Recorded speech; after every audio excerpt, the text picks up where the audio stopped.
When a parent says their home is making their child sick, why does the system sometimes hear complaint instead of clinical risk? Awaab Ishak was 2 years old when he died in 2020 after prolonged exposure to mold in his family's flat in Rochdale. This is not true crime content. This is public education about housing, health, and systems failure based on publicly available information.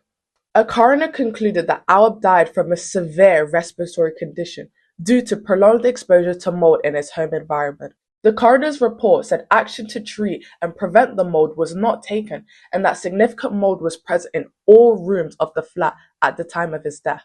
The missed signal here was environment as health risk. This was not just about housing, this was child health.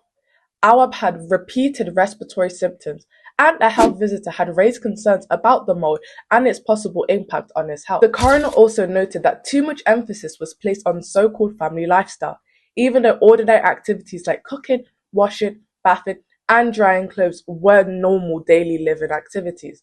And that's the professional lesson. For doctors, nurses, health visitors, housing officers, and policymakers, if a child is repeatedly unwell, you cannot separate the body from the environment.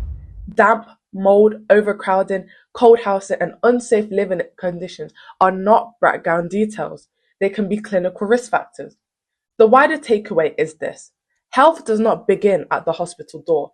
Sometimes safeguarding means asking, is this child's home making them ill?